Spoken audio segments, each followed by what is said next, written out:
아멘. 네, 귀한 찬양 하나님께서 받으신 것과 우리 모두에게 은혜가 된 것을 믿습니다. 옆 사람과 인사하겠습니다. 모이는 공동체가 됩시다. 아직 입에 착착 붙진 않으시죠? 네, 연습을 자꾸 하면 괜찮아질 것 같습니다. 네. 자, 오늘부터는 4명의 인물에 대한 이야기를 여러분과 함께 나누게 될 텐데, 아브라함, 바울, 다윗, 디모데. 우리가 3월부터 시작하는 공동체의 이름입니다. 4명의 신앙의 인물들을 통하여 우리의 신앙은 어떠해야 하는가에 대한 이야기를 여러분과 함께 나누고자 합니다. 오늘은 첫 번째로 아브라함의 이야기, 아브라함 길을 가는 신앙이라는 제목으로 하나님 말씀을 나누겠습니다. 우리 교회는 올해로 120주년을 맞이합니다. 120년. 정말 오랜 세월을 든든히 잘 버텨온 교회라고 생각합니다. 그런데 이 중에서 120년을 우리 교회에 계속 출석하신 분은 없습니다. 우리 한 사람 한 사람과 공동체는 그 시대에, 그 시기에 각 개인과 공동체로 서 있었고 그 시대를 감당하며 여기까지 이어서 온 것입니다. 누군가는 몇 년, 누군가는 수십 년 동안 말입니다. 그 시대마다 하나님 앞에 어떻게 신앙을 지킬 것인가, 분열보다는 어떻게 하나가 될 것인가, 그 시대에 응답하며 여기까지 온 것이죠. 그 길의 축적, 그게 120년이다, 그런 말입니다. 원래 교회력이라고 하는 달력의 첫 번째 절기는 주현절입니다. 지난 토요일이 바로 그 주현절이었습니다. 주현절의 의미는 동방박사들이 길을 떠난다, 그런 의미를 담고 있습니다. 어디를 향해서? 예수 그리스도를 만나기 위해서. 예수 그리스도를 만나기 위해 길을 떠난다. 이것이 한 해의 출발입니다. 성경은 이 길에 대한 많은 이야기를 그래서 우리에게 들려줍니다. 그런데 우리는 그 길의 종착점에서 예수 그리스도를 만나는 것, 그것이 그 종국의 목적이라는 것을 알아야 합니다. 우리의 120년의 역사, 한 해의 시작, 모두 다 길을 떠나며 그 길의 끝에 예수 그리스도를 만나는 것, 그것이 우리의 이 길의 목적이다라는 것들을 기억하며 올 한 해도 우리가 우리에게 주어진 거룩한 소명을 기억하며 예수 그리스도를 만나기 위하여 그 길을 걸어가는 저와 여러분의 신앙이 되기를 간절히 기도합니다. 얼마 전 언론에서 영국의 이상한 정책 하나를 읽게 되었습니다. 불법 이민자들에 대한 정책입니다. 영국은 2022년 불법 이민자가 4만 5천 명입니다. 그들은 대부분 영불 해협을 건너서 영국까지 도달합니다. 그런데 영국 정부가 한 정책을 발표했습니다. 앞으로 불법 이민자가 오면 28일 이내에 6,400km가 떨어진 아프리카의 르완다로 보낸다는 겁니다. 불법 이민자가 오면 아프리카 르완다까지, 그 먼 곳까지 그들을 보내서 이들을 받아들일지 말지 그 심사를 하고 그 기간 동안 5년 동안 생활비와 주거비를 지급하겠다. 그것을 르완다와 서로 약속을 체결하는 그런 법안을 발의했습니다. 여러분 이해가 되십니까? 영국에 왔는데 그들을 르완다까지 보내서 우리나라에 받아들일 것인지 받아들이지 않을 것인지 그것을 논의한다. 여러분, 영국 대법원은 이것을 위법이라고 결정했습니다. 그러나 영국 정부는 또다시 이 법을 수정하여 새 법을 제출하기로 했습니다. 우리는 그들을 받아들일 수 없다. 2022년 전 세계의 강제 이주민, 어떤 이유든 이주하는 사람의 수는 1억 840만 명입니다. 1억이 넘는 사람들이 이주를 한단 말입니다. 누군가는 전쟁으로, 누군가는 자연재해로, 누군가는 일자리를 찾기 위해. 그런데 점점 이런 이주민에 대한 부정적 의식이 강해지는 것도 사실입니다. 어떤 사람은 이런 말을 합니다. 일손을 바란 것이었는데 대신 인간이 왔다. 일손을 바란 것이었는데 대신 인간이 왔다. 그러면 인간은 일손보다 못하다, 그런 말 아닙니까? 이것이 이민자들, 이동하는 사람들에 대한 사람들의 태도입니다. 이건 내 땅이니까 너희는 들어올 수 없어 라고 반기지 않는 거죠. 그런데 아브라함이라는 한 사람은 이주민입니다. 그는 이주민이 되었습니다. 무엇 때문에요? 하나님의 말씀 때문입니다. 하나님이 거기를 떠나라, 가라 말씀하셨기 때문에 그는 이주민이 된 사람입니다. 오늘 하나님께서 메소포타미아에 살고 있는 아브라함이라는 한 사람에게 찾아오십니다. 그리고 그에게 말씀하십니다. 그의 나이는 75세. 너는 너의 고향과 친척과 아버지의 집을 떠나 내가 내게 보여줄 땅으로 가라. 내가 거기서 너를 큰 민족을 이루게 하겠다. 너에게 복을 주겠다. 너를 창대하게 하겠다. 주는 약속하십니다. 그래서 그 하나님의 말씀을 듣고 이주민으로의 길을 떠나게 됩니다. 사실 성경의 역사는 이주민에 대한 얘기로 가득 차 있습니다. 아벨, 그는 목축업을 하는 사람입니다. 그는 계절에 따라 이동을 하는 사람이다 라는 말이겠죠. 노아는 안 그렇습니까? 엄청난 홍수를 경험합니다. 오늘로 말하면 기후변화겠죠. 결국 방주를 타고 한 지역에서 알지도 못하는 다른 지역에 내리게 됩니다. 그 역시 이주민입니다. 노아의 증손자 에벨의 5대손이 아브라함입니다. 그 이야기로 이어지며 그는 또다시 이주민의 삶으로 살게 되죠. 그들은 민족이 된 이후에 출애굽을 하면서 광야의 이주민으로 남게 됩니다. 그뿐입니까?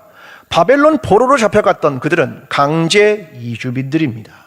그들이 다시 돌아온다라고 하는 이야기가 성경에 가득 차 있습니다. 이주민의 이야기. 신앙이란 길을 가는 것이고 동시에 불확실성으로부터 희망을 찾아가는 이야기를 담고 있습니다. 우리는 길을 가고 있습니까? 불확실성 속에서 희망을 찾고 있습니까?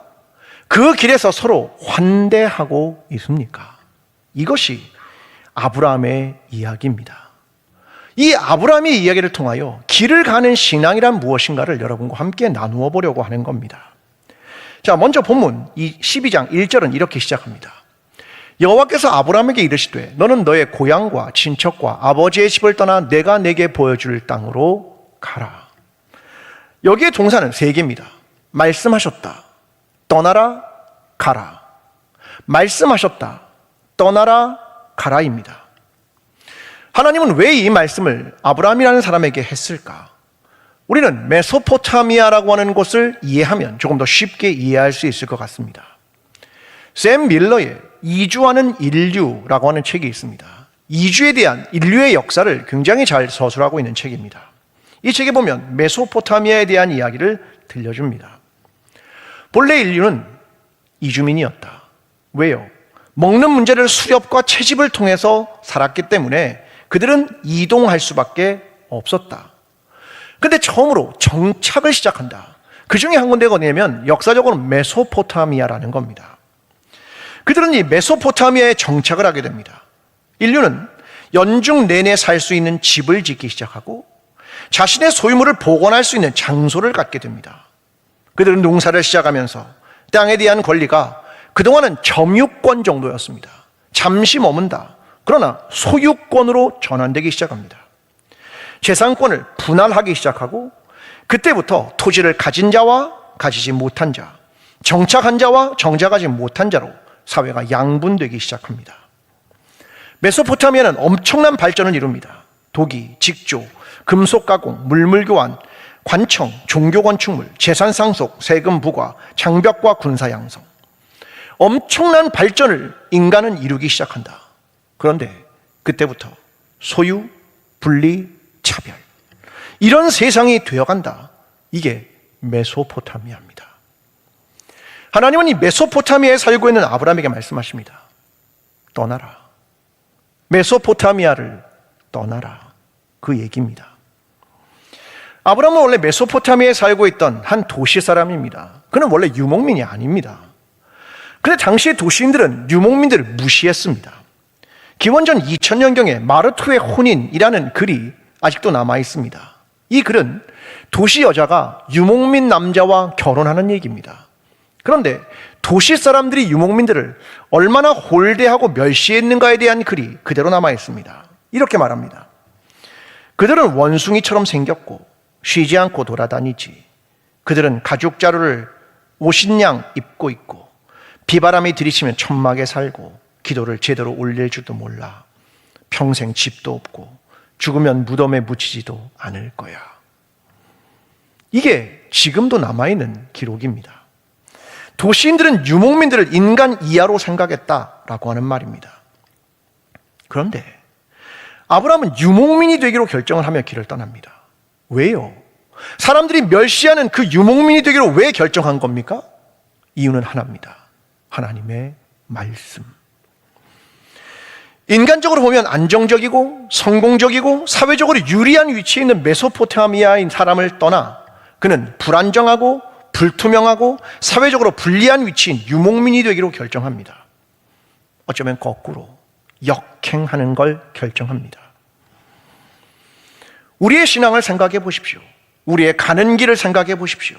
신앙은 안정과 성공과 높은 지위를 찾아 떠나는 길입니까? 아닙니다. 예수 그리스도를 따르는 길은 세상에 저항하고 낮아지며 자신의 권한과 자기의 지위를 내려놓는다. 만약 여기 계신 분 중에 성공과 권한과 지위를 원하셔서 교회에 오셨다면 잘못 오셨습니다. 예수님을 믿는다는 건 십자가의 길을 가는 것이며 손해를 보는 길을 가시며 권한을 내려놓는 길을 가는 것이며 사회적으로 무시당하는 길을 가는 것이며 고난의 길과 낮아짐과 자기 비움과 섬김의 길을 선택하는 겁니다.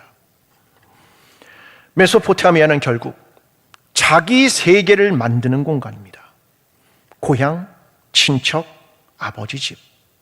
내가 편하고 내가 안전을 누리고 내가 보호받고 자기를 위한 시스템을 만들고 자기가 원하는 세계를 만든 곳. 여러분, 그곳에는 하나님이 필요 없습니다. 거기서는 타자가 도구가 되고 저급한 존재가 되어 내가 무시해도 되는 존재가 되는 겁니다. 그게 자기의 세계입니다. 만약 자기 세계를 만들었다면, 그때 그걸 느꼈다면 여러분 떠나야 하는 겁니다. 성도 여러분, 여러분이 있는 공간과 자리가 편하십니까? 자기가 원하는 무엇인가를 다 할 수 있습니까? 낯선이와 타자가 환대받지 못하는 세계입니까? 그렇다면 떠날 때가 된 겁니다. 자기의 세계를 창조했기 때문입니다. 거기에는 하나님이 역사하실 공간이 없습니다. 죄란 자기 중심성입니다. 하나님이 필요 없는 세상에서 떠나십시오. 타자가 환대받지 못하는 세상에서 떠나십시오. 자기 중심인 세상에서 떠나십시오. 아브라함은 그 떠남을 통하여 믿음의 조상이 된 겁니다. 과감하게, 확실하게 그곳을 떠난 겁니다. 올해부터 우리는 공동체를 시작하고자 합니다. 공동체는 여태까지 한 번도 해본 적이 없는 겁니다. 120년 역사상 한 번도 해보지 않은 길을 간다는 겁니다. 여러분, 낯선 공간이 될 것입니다. 우리가 원하는 것은, 하나님이 원하는 것은 익숙함의 공간을 떠나는 거고 자기 세계를 떠나는 것입니다. 하나님의 음성을 확인하고 낯선이가 환대받는 곳, 타자와 함께 살아가는 법을 배우는 겁니다. 익숙하고 편안하고 안정된 공간을 버리는 겁니다. 하나님의 뜻이 무엇인가를 분별하며 하나님의 말씀이 무엇인가를 분별하며 하나님을 의지하는 길을 가는 것입니다. 아브라함처럼 말입니다. 자기 세계를 떠나 한 번도 가보지 않은 길, 그 길을 하나님의 말씀에 의지하여 길을 떠난다. 이게 아브라함의 신앙입니다. 사랑하는 성도 여러분, 우리는 한 번도 가보지 않은 길을 갔겠지만 그곳에서 하나님의 말씀을 따라 길을 가며 서로에 대한 믿음과 신뢰, 서로에 대한 환대로 그 길을 가며 주님께서 원하시는 공동체로 세워지는 저와 여러분의 신앙이 되기를 간절히 기도합니다. 하나님은 아브라함의 이름을 바꿔주십니다. 창세기 17장에서 아브람이라는 이름을 아브라함이라는 이름으로 바꿔주십니다. 아브라함이란 뜻은 내가 너를 여러 민족의 아버지가 되게 하겠다, 그런 말입니다. 하나님의 결연한 의지입니다. 근데 여러분, 아브라함의 이야기를 창세기에서 계속 읽다 보면 마음에 여러 가지 생각이 듭니다. 때로는 그를 아브라함이라고 부르고 싶지만 때로는 도로 아브람이라고 부르고 싶습니다. 그의 여러 가지 사건들이 그걸 우리의 마음에 일으킨다는 말입니다. 저는 이것을 이렇게 부르고 싶습니다. 도로 아브람, 역시 아브라함, 이렇게 부르고 싶습니다. 자, 예를 들어보겠습니다. 창세기 12장 10절입니다. 그 땅에 기근이 들었으므로 아브람이 애굽에 거류하려고 그리로 내려갔으니 이는 그 땅에 기근이 심하였습니다. 그는 기근이 있어서 애굽으로 내려가죠. 근데 거기서 뭐 합니까? 아내를 뭐라고 부릅니까? 누이. 아내가 너무 예쁘니까 사람들이 자기를 죽일까봐 아내를 누이라 속입니다. 그리고 바로로부터 재산을 얻게 됩니다. 그것으로 부를 얻게 되죠.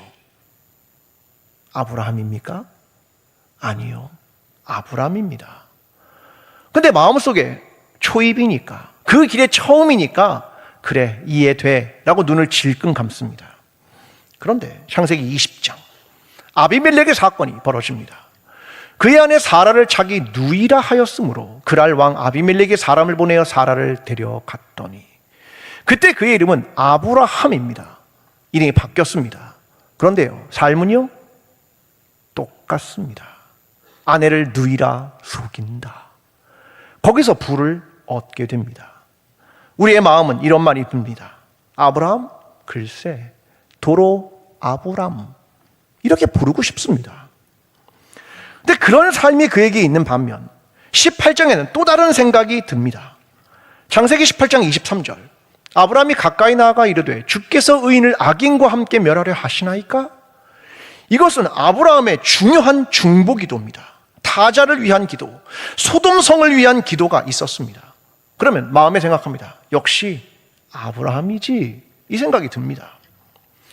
창세기 22장 2절, 여호와께서 이르시되 내 아들 내 사랑하는 독자 이삭을 데리고 모리아 땅으로 가서 내가 내게 일러준 한 산 거기서 그를 번제로 드리라. 이 이삭을 바치는 모리아 산의 사건은 우리의 마음속에 역시 아브라함이지라는 마음을 들게 합니다.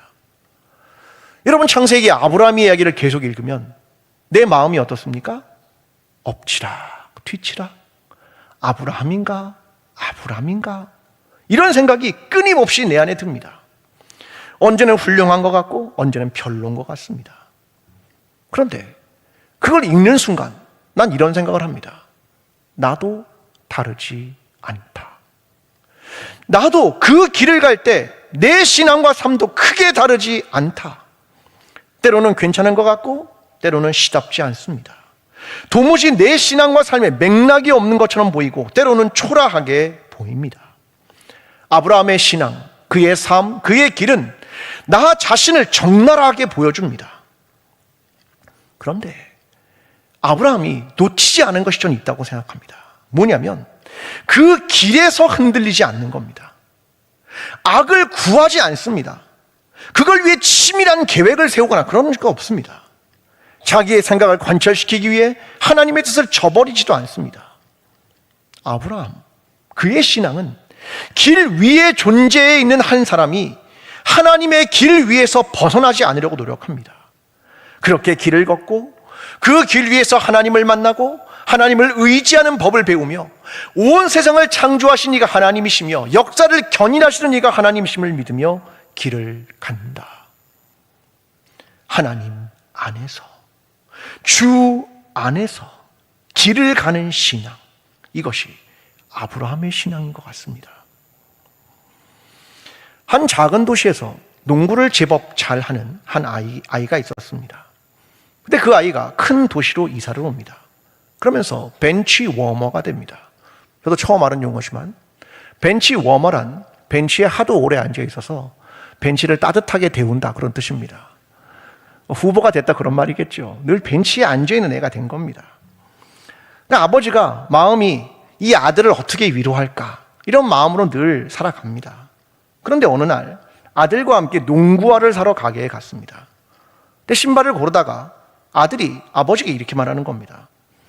아빠, 내가 매번 벤치에 앉아 있었잖아? 그런데 앉아서 보는 것도 꼭 나쁜 것만은 아닌 것 같더라고. 좀 떨어져서 동료들이 뛰는 모습을 보니까 얘들이 어떻게 뛰는지 전체적인 모습이 보이더라. 그리고 애들이 신고 있는 농구화도 한눈에 보이고 요즘 애들 어떤 신발 좋아하는지도 다 파악이 되더라. 그 이야기를 아들이 건넨 겁니다. 사각의 경기장을 벗어나 벤치에 앉아서 코치의 눈높이를 갖게 된 겁니다. 전체적인 그림을 보게 된 거고 전술의 움직임도 보며 공간을 어떻게 만드는지 분석하는 식견도 갖기 시작했다, 그런 말입니다. 늘 필드에서 뛰는 자만이 능사가 아니라 넓은 시야를 갖게 된 이유에 대한 설명을 합니다. 아브라함은 75세에 부름받아 120세까지 약 45년을 살았습니다. 성경을 근거로 한다면 약 15번 내외의 하나님과의 만남이 있었습니다. 그러면 45년 동안 몇 년에 한 번꼴로 하나님 만난 겁니까? 3년. 하나님이 늘 그에게 대화했을까? 그건 모르겠지만 성경을 근거로 하면 평균 3년에 한 번 하나님 만난 겁니다. 생각보다 그리 많지 않습니다. 아브라함 그렇게 완벽하지 않습니다. 실수가 없지도 않습니다. 그런데 그는 수많은 삶 속에서 처음 가졌던 마음이 뒤틀리거나 구부러지거나 휘어지지 않았습니다. 여호와 하나님을 믿고 끝까지 해내는 마음이 있었고 그 길을 벗어나지 않았다. 이게 아브라함이 길을 가는 신앙이라고 생각합니다. 저는 주일날 예배가 끝나면 문 앞에 서서 사람들에게 인사를 하죠. 근데 그때 제 앞을 지나가는 연세가 지긋하신 어르신들이 저에게 한마디씩 하고 지나가는 말씀들이 있습니다. 저는 그 말씀이 저에게 굉장히 큰 힘이 됩니다. 어르신들은 저에게 이런 얘기를 합니다. 목사님, 너무 신경 쓰지 마세요. 다 지나갑니다. 목사님, 걱정하지 마세요. 하나님께서 하실 겁니다. 목사님, 기도하고 있습니다. 어르신들의 신앙을 오래 가진 분들의 던지는 이야기는 묵직한 신앙의 무게와 삶을 관조하는 법을 가르치십니다. 전 이것이 우리 교회 70세 이상의 아브라함 공동체의 어른들이라고 생각합니다.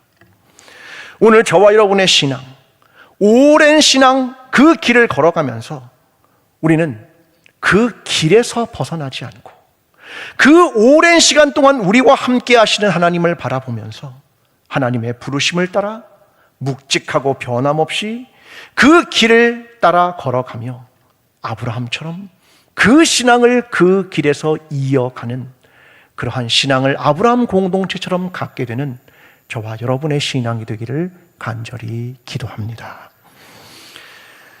아브라함이 마지막까지 붙든 게 뭐냐면 가라는 겁니다. 가라. 떠나라. 그리고 가라. 창세기 12장 2절과 3절입니다. 내가 너로 큰 민족을 이루고 내게 복을 주어 내 이름을 창대하게 하리니 너는 복이 될지라. 너를 축복하는 자에게는 내가 복을 내리고 너를 저주하는 자에게는 내가 저주하리니 땅의 모든 족속이 너로 말미암아 복을 얻을 것이라 하신지라. 지금 하나님의 마지막 붙드는 것이 뭐냐면 하나님의 약속입니다. 처음 주셨던 하나님의 약속, 이것을 하나님이 그의 인생에서 중간중간에 계속 들려줍니다. 15장, 17장, 22장. 잊을만 하면 환기시키고 그걸 이탈하려고 하면 계속 들려주십니다. 15장 5절과 6절. 그를 이끌고 밖으로 나가 이르시되 하늘을 우러러 무뼈를 셀 수 있나 보라. 또 그에게 이르시되 내 자손이 이와 같으리라.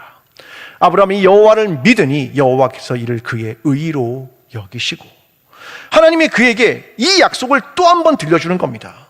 17장 4절. 보라, 내 언약이 너와 함께 있으니 너는 여러 민족의 아버지가 될지라. 언약을 잊지 말아라. 창세기 22장 18절. 또 내 씨로 말미암아 천하 만민이 복을 받으리니 이는 내가 나의 말을 준행하였음이라 하셨다 하니라. 하나님은 아브라함이 흔들 때마다 주시기도 하고, 잊을만 하면 주시기도 하고, 약속을 잊지 않고 놓치지 않고 붙들라, 그 이야기를 끊임없이 주시면서 그가 길을 가게 하는 겁니다.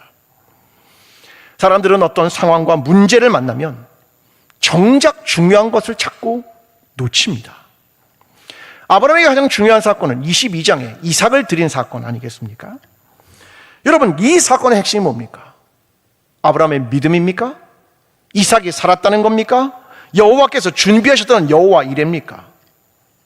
놓치지 말아야 될 건 이겁니다. 하나님께서 처음으로 하셨던 약속, 너와 중간중간에 끊임없이 환기시켰던 약속, 너에게 큰 민족을, 하늘의 별과 같은 민족을 줄 것이다, 이것을 이어가는 사건이다 라고 하는 관점에서 봐야 된다는 거죠. 우리는 어떤 사건 하나, 프로그램 하나를 바라볼 때 거기에 잘잘못을 따지고 실수에 집중합니다. 그러다가 놓치는 게 있습니다.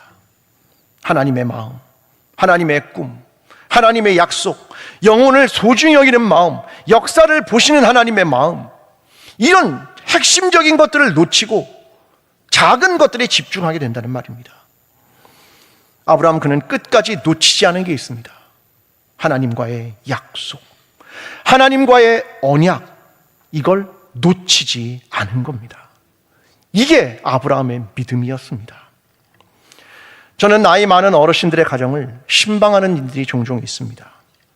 어르신들의 성경과 신앙의 흔적을 눈여겨봅니다. 언젠가도 80세가 넘으신 어른의 성경과 성경 사이에 있는 종이를 유심히 봤습니다. 그분은 설교를 계속 기록하고 계셨고 하나님의 뜻을 기록하는 일을 놓치지 않으셨습니다. 성경 사이에 기록된 빽빽한 성경 구절, 그게 있었습니다. 어떤 분은 마태복음 1장을 줄줄 암송하십니다. 80세가 넘었는데요. 여러분, 마태복음 1장을 암송하실 줄 아십니까? 저는 못합니다. 하실 줄 아십니까? 여러분, 이분들이 기록하고 있는 엄청난 성경의 내용들이 있었습니다. 끊임없이 묵상하고 기록하고 누가 봐달라고 하는 겁니까? 아니요. 내 신앙이 좋다고 말하려는 겁니까? 아닙니다. 묵묵히 변함없이 하나님 앞에 서는 겁니다. 하나님과 동행하며 신앙의 길을 걷는 겁니다. 무엇을 붙들고요? 하나님과의 영원한 약속, 하나님의 나라, 그분과의 약속을 신뢰하며 묵묵히 그 길을 가는 겁니다. 여러분, 이 신앙 때문에 우리 교회가 120년을 이어올 수 있는 겁니다. 자신을 드러내지 않아도 하나님 앞에 서 있고 그 신앙과 믿음을 끝까지 묵묵히 지켜가는, 하나님의 약속을 붙들며 흔들림 없이 가는 사람들, 그게 우리 교회의 신앙의 어르신들입니다. 저는 그것이 아브라함 공동체의 신앙이라고 생각합니다. 히브리서 11장 8절은 아브라함의 신앙에 대해서 이렇게 해석합니다.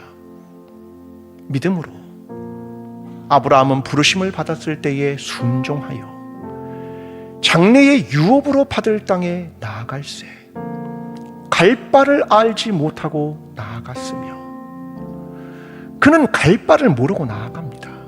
그러나 하나님의 말씀을 의지하고, 그리고 10절은 이렇게 말합니다. 이는 그가 하나님이 계획하시고 지으실 터가 있는 성을 바랐습니다. 그가 붙드는 하나님의 약속, 하나님의 계획이 있어 우리를 위해 지으실 터가 있지, 그 영원한 성을 바라보며 길을 갔던 사람이 아브라함이라는 겁니다. 우리의 삶은 끝없는 미지수와 같고 수많은 변수들이 존재합니다. 그러나 믿음이란 하나님의 약속이라는 흔들림 없는 상수를 붙드는 겁니다. 오늘 그러한 신앙이 아브라함의 신앙이고 우리 교회의 신앙의 선배들과 어르신들이 보여주는 신앙이었습니다. 2024년 하나님은 우리 공동체에 새로운 말씀을 주십니다. 믿음으로 길을 가보지 않겠느냐? 내가 있는 곳을 떠나 낯선 곳으로 발걸음을 옮겨보지 않겠느냐? 내가 거기서 너와 함께하며 너에게 그 약속의 땅을 줄 것이며 너희는 그 사이에서 길을 가며 서로 환대하며 공동체로 세워지라고 말씀하십니다. 오늘 아브라함이 길을 갔던 것처럼 우리의 신앙의 선배들과 어르신들이 그러한 길을 갔던 것처럼 저와 여러분의 신앙이 하나님의 약속에 대한 믿음을 가지고 그 길을 용기 있게 걸어가는 신앙, 그 신앙의 공동체가 되기를 간절히 축원합니다.